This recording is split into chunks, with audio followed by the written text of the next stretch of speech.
Desde o alvorecer da consciência humana, existe uma fronteira invisível que separa o mundo tangível, feito de matéria, poeira e tempo, de uma realidade superior, eterna e absoluta. A maioria dos homens vive e morre sem jamais vislumbrar o que existe além dessa cortina. Caminhamos sobre a terra com os olhos fixos no horizonte horizontal, preocupados com reinos que surgem e caem, com riquezas que enferrujam e com a fragilidade da nossa própria biologia. No entanto, ao longo da história registrada nas Escrituras, houve momentos em que o véu não foi apenas levantado, mas rasgado violentamente, permitindo que indivíduos específicos, sob condições extremas de pressão espiritual, vissem o que está no centro de comando do universo. Não estamos falando de alucinações febris ou metáforas poéticas, mas de relatos técnicos, geométricos e aterrorizantes sobre o local de habitação da entidade suprema, o trono de Deus.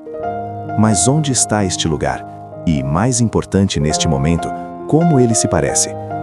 Para entendermos a localização, precisamos primeiro compreender a arquitetura da glória, conforme testemunhada pelas três principais testemunhas oculares da história bíblica: Isaías, o profeta da corte, Ezequiel, o sacerdote exilado, e João, o apóstolo da revelação. O que une esses três homens, separados por séculos e geografias distintas, é a consistência perturbadora dos detalhes que descreveram. Eles viram o inacessível e sobreviveram para escrever. Começamos nossa jornada descritiva no século VIII a.C., nos corredores do poder em Jerusalém. Isaías, um homem de nobreza e acesso real, relata sua experiência com uma precisão cronológica que ancora o evento na história, no ano em que morreu o rei Uzias. A morte de um monarca terreno, um símbolo de estabilidade política que governou por 52 anos, cria o vácuo necessário para a revelação do verdadeiro rei. A visão de Isaías não acontece ao ar livre, mas é projetada a partir da estrutura do templo terrestre, que subitamente se expande para conter uma realidade maior. Ele diz: "Eu vi o Senhor assentado sobre um alto e sublime trono." A primeira característica do trono de Deus na visão de Isaías é a sua elevação absoluta. A palavra hebraica usada sugere uma exaltação que está acima de qualquer hierarquia criada. Mas o detalhe que captura a mente do profeta não é o rosto de Deus, o qual ninguém pode ver e viver, mas a magnitude de sua veste. Isaías observa que a cauda da sua túnica enchia o templo. Visualizem a escala disso. Se apenas a borda, o hemisfério inferior da vestimenta divina, é suficiente para preencher fisicamente o espaço sagrado, a estatura daquele que se senta no trono é incomensurável, transcendendo as dimensões físicas do edifício. No entanto, o ambiente ao redor do trono não é estático, ele é definido por movimento e fogo. Isaías introduz uma classe de seres angelicais que não aparecem em nenhum outro lugar da Bíblia com esse nome específico: os serafins. A etimologia da palavra serafim deriva do verbo hebraico saraf, que significa arder ou queimar.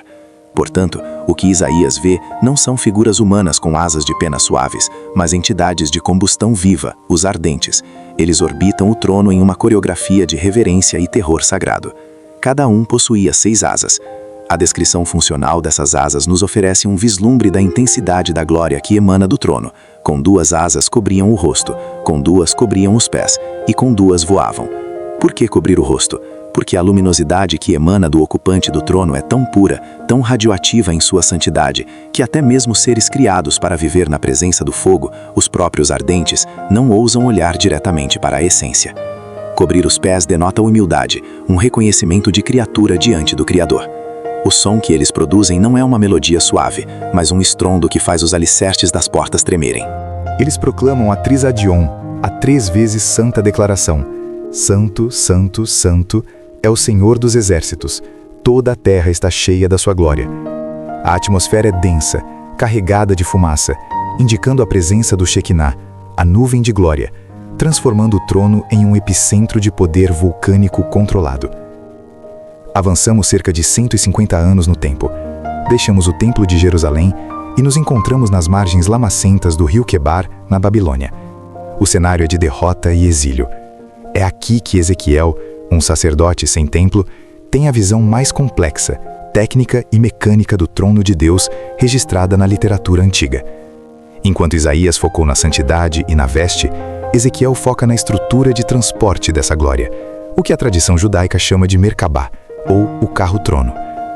A visão começa com um fenômeno meteorológico violento, um vento tempestuoso vindo do norte, uma grande nuvem e um fogo que se revolvia em si mesmo.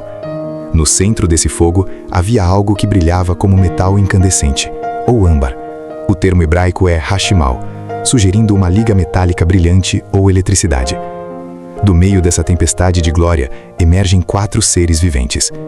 Eles são semelhantes, mas mais detalhados do que os serafins de Isaías. Ezequiel mais tarde os identifica como querubins. A anatomia desses guardiões do trono é um estudo de simbolismo cósmico. Eles tinham a semelhança de homem, mas cada um possuía 4 rostos e 4 asas. Os rostos representam a supremacia sobre a criação. O rosto de homem, indicando inteligência e a coroa da criação. O rosto de leão, simbolizando força selvagem e realeza. O rosto de boi, representando força de serviço e tenacidade. E o rosto de águia, denotando velocidade, visão e divindade. Suas pernas eram retas, com plantas dos pés como as de um bezerro, e cintilavam como bronze polido. Mas o que torna a visão de Ezequiel única é a introdução das Ofanim, as rodas. Ao lado de cada ser vivente havia uma roda que tocava a terra. A aparência dessas rodas era como o brilho de berilo ou crisólito, uma pedra preciosa de cor verde dourada. A estrutura era descrita como uma roda dentro de uma roda, sugerindo uma capacidade de movimento omnidirecional, sem necessidade de virar para mudar de curso. Elas podiam se mover em qualquer um dos 4 pontos cardeais instantaneamente. O aspecto mais aterrorizante das rodas, no entanto, é que suas aros eram altas e cheias de olhos ao redor. Isso simboliza a onisciência divina. Nada escapa à visão do trono. Onde quer que o espírito dos seres viventes fosse, as rodas iam, pois o espírito da vida estava nas rodas. Acima das cabeças dessas criaturas, sustentado por suas asas, havia um firmamento, uma expansão, com a aparência de cristal terrível ou gelo resplandecente. É uma barreira de separação entre as criaturas e o Criador. E acima desse firmamento de cristal, no pináculo dessa montanha móvel de glória, estava a semelhança de um trono. Ezequiel descreve o material do trono como sendo de pedra de safira, ou lápis lazuli, indicando um azul profundo e celestial, a cor do infinito. Sobre essa estrutura de safira havia uma semelhança com a aparência de um homem. Aqui Ezequiel luta com a linguagem humana para descrever a figura divina. Ele vê, da cintura para cima, a cor de âmbar ou metal incandescente. Da cintura para baixo, a aparência de fogo. E ao redor dessa figura, um esplendor como o arco-íris em dia de chuva. Esta é a descrição da Kavod Yahweh, a glória do Senhor. Ezequiel não consegue ficar de pé, ele cai com o rosto em terra. A visão do trono em Ezequiel nos mostra um Deus móvel, que não está confinado ao templo de Jerusalém, mas reina sobre a história e o caos, montado sobre querubins e rodas de fogo que veem tudo. Saltamos agora 6 séculos à frente, para uma ilha rochosa e isolada no mar Egeu, Patmos. O apóstolo João, idoso e exilado, recebe o convite final: sobe aqui, e mostrar-te-ei as coisas que depois destas devem acontecer. João entra por uma porta aberta no céu e se depara com a mesma realidade vista por Isaías e Ezequiel, mas com novos detalhes cromáticos e litúrgicos. A primeira coisa que João nota é que o trono não está vazio. E eis que estava um trono posto no céu, e um assentado sobre o trono. Novamente, a descrição antropomórfica é evitada em favor de comparações mineralógicas de luz e cor. Aquele que estava assentado era, na aparência, semelhante à pedra de jaspe e de sardônica. O jaspe bíblico não é o opaco que conhecemos hoje, mas descrito como cristalino, provavelmente referindo-se ao diamante, representando a pureza absoluta e a santidade inquebrantável. A sardônica, ou sárdio, é uma pedra vermelho-sangue, evocando a justiça, o julgamento e, paradoxalmente, a vida redentora. Ao redor do trono, João vê um arco-íris, semelhante a uma esmeralda. Diferente do arco-íris multicolorido de Ezequiel, este é predominantemente verde, a cor da vida e da criação renovada, sugerindo que a misericórdia de Deus circunda o seu governo, mesmo em tempos de juízo. A arquitetura se expande. Ao redor do trono central, há 24 tronos menores, ocupados por 24 anciãos vestidos de branco e coroados de ouro. A identidade destes é debatida, mas representam a totalidade do povo de Deus, uma corte real que governa em submissão ao Rei Supremo. Do trono procedem relâmpagos e trovões e vozes. Não é um lugar de silêncio monástico, é o centro de comando de uma tempestade cósmica ativa. Diante do trono ardem 7 tochas de fogo, que são os 7 Espíritos de Deus, a plenitude do Espírito Santo em sua perfeita operação. João também descreve o piso dessa sala do trono, um mar de vidro, semelhante ao cristal. Este mar reflete a estabilidade e a santidade de Deus. No antigo templo havia o mar de bronze para a lavagem dos sacerdotes. Aqui o mar é sólido, transparente, indicando que a purificação está completa e que a santidade é o estado natural. E no meio do trono e ao redor dele, João reencontra os velhos conhecidos de Ezequiel e Isaías, os 4 animais, ou seres viventes. A descrição de João funde as visões anteriores. Eles são cheios de olhos por diante e por detrás, como as rodas de Ezequiel, e têm 6 asas cada um, como os serafins de Isaías. Eles têm as mesmas faces: leão, bezerro, homem e águia.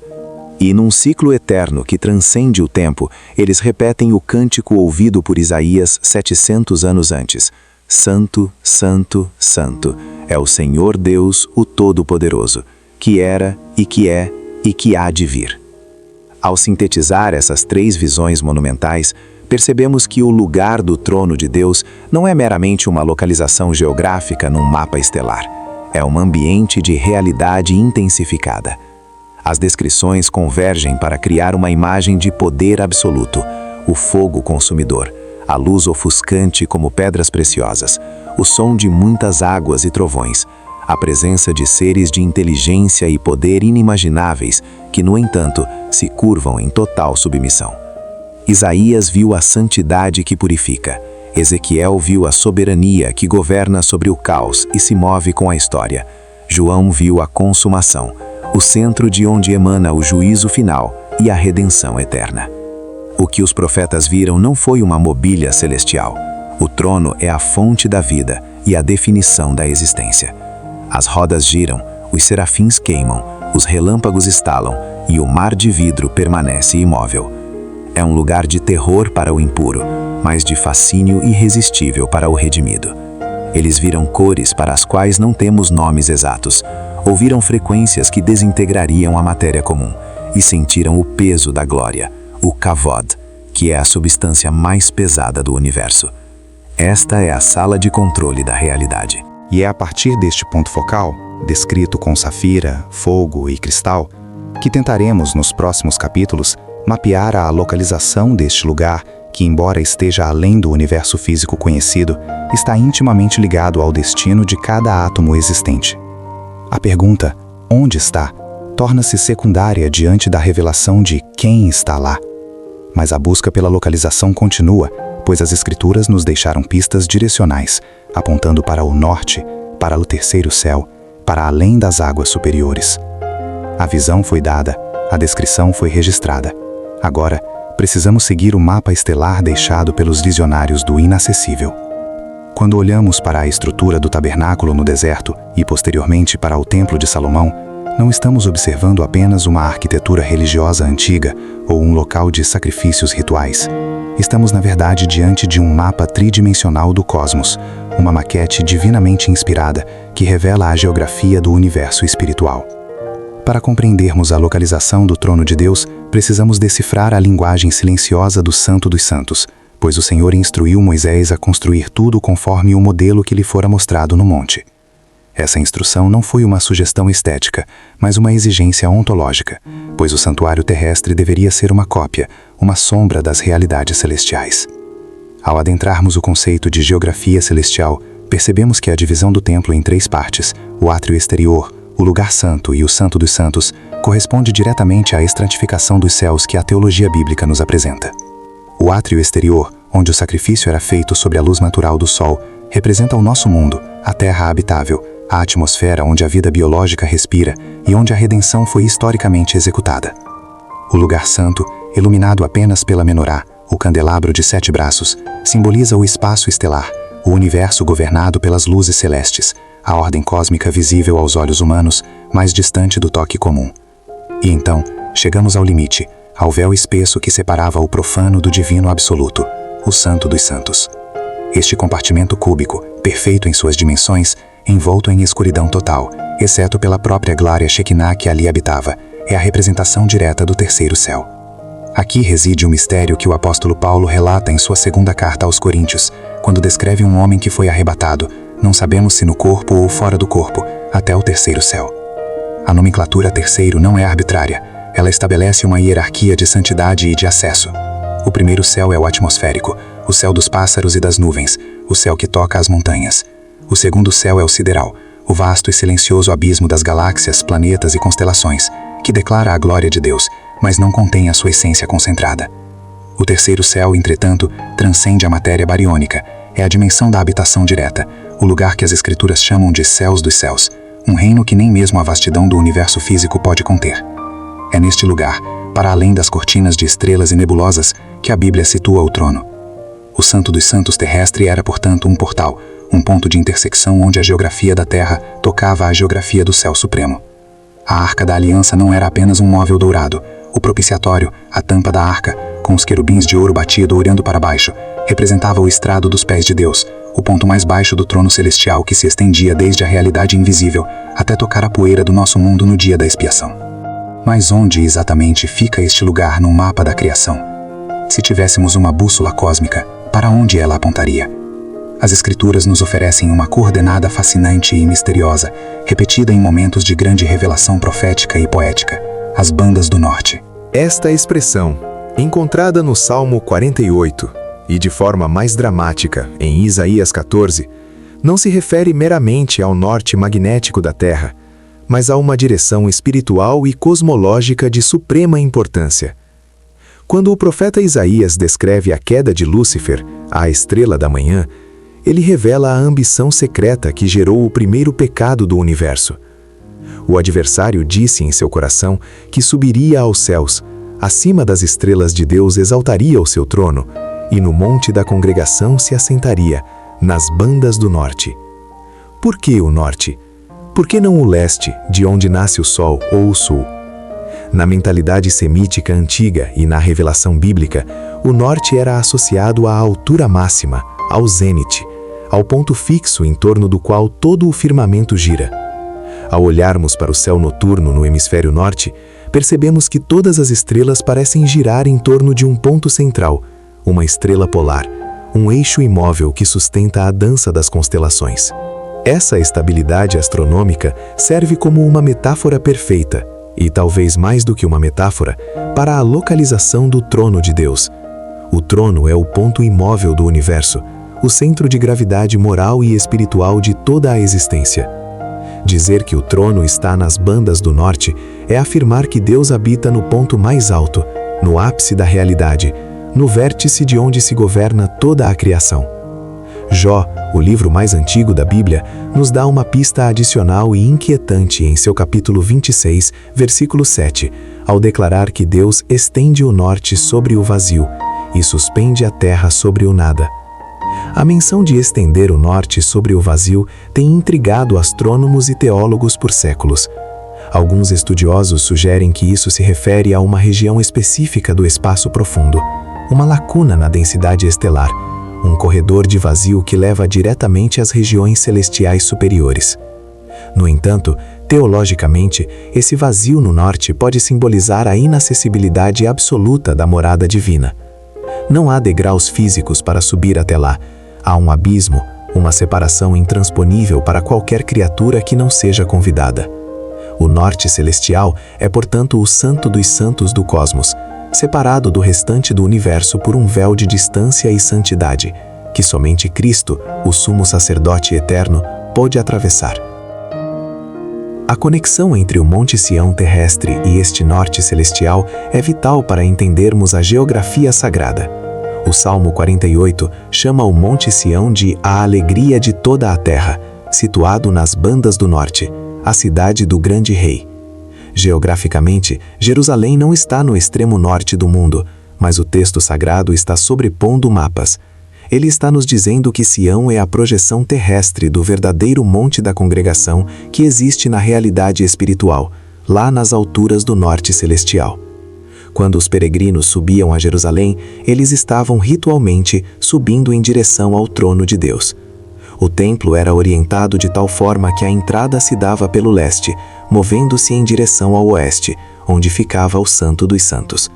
No entanto, a presença de Deus não vinha do oeste, ela descia verticalmente sobre a arca. Mas na cosmologia profética, essa verticalidade é frequentemente descrita como uma ascensão ao norte. Ezequiel, em suas visões, frequentemente vê a glória de Deus chegando do norte, acompanhada de um vento tempestuoso e de fogo a revolver-se. Essa consistência direcional nas Escrituras não pode ser ignorada. Ela sugere que, se pudéssemos viajar fisicamente para além das galáxias, atravessando o segundo céu, nossa trajetória nos levaria a uma região que as Escrituras identificam como o topo do universo, o cume da criação, o verdadeiro norte. Precisamos também considerar a natureza do terceiro céu como um lugar de experiência sensorial, mas inefável. Paulo, ao ser arrebatado a este lugar, ouviu palavras inefáveis que ao homem não é lícito falar. Isso nos indica que a geografia do trono não é apenas um lugar de visualização, mas de comunicação de uma ordem superior. A atmosfera do terceiro céu não é composta de oxigênio e nitrogênio, mas de glória e santidade. A própria física deste lugar opera sob leis diferentes, onde a vontade de Deus é a única lei natural. No Santo dos Santos terrestre, o sumo sacerdote entrava com medo e tremor, carregando sangue, envolto em uma nuvem de incenso para não ver a Deus e morrer. Isso reflete a periculosidade da geografia celestial para seres não redimidos. O trono de Deus nas bandas do norte não é um destino turístico cósmico, é um reator nuclear de santidade infinita. A localização é protegida não por muros de pedra, mas pela própria natureza de Deus, que é um fogo consumidor. Os serafins que Isaías viu voando ao redor do trono cobriam seus rostos e seus pés, demonstrando que mesmo as criaturas celestiais mais elevadas, que habitam naquela geografia sagrada, precisam de uma forma de proteção ou reverência extrema diante daquele que se assenta no trono. A compreensão das bandas do norte também lança luz sobre a batalha espiritual cósmica. Quando Lúcifer desejou o monte da congregação nas bandas do norte, ele não estava querendo apenas poder. Ele queria a localização geográfica da autoridade suprema. Ele queria deslocar o centro do universo. Sua queda foi uma expulsão dessa geografia sagrada, sendo lançado para as profundezas, para a terra e, ultimamente, para o abismo. Isso cria uma polaridade vertical no universo, o norte celestial, onde reside o trono de Deus, símbolo de autoridade, luz, ordem e vida, e o abismo, o poço sem fundo, a antítese geográfica do céu, o lugar do caos, da escuridão e da morte. Nós, seres humanos, habitamos o plano intermediário, o campo de batalha entre a autoridade que emana do norte e a rebelião que surge das profundezas. A bússola do nosso coração, portanto, deve ser calibrada não pelo norte magnético que guia os navios, mas pelo norte profético que guia a adoração. Voltando ao modelo do tabernáculo, a cobertura do santuário era feita de peles de animais, escondendo a glória interior dos olhos de quem estava fora. Da mesma forma, o segundo céu, o céu estelar, pode ser visto como a cortina externa que oculta o verdadeiro santuário.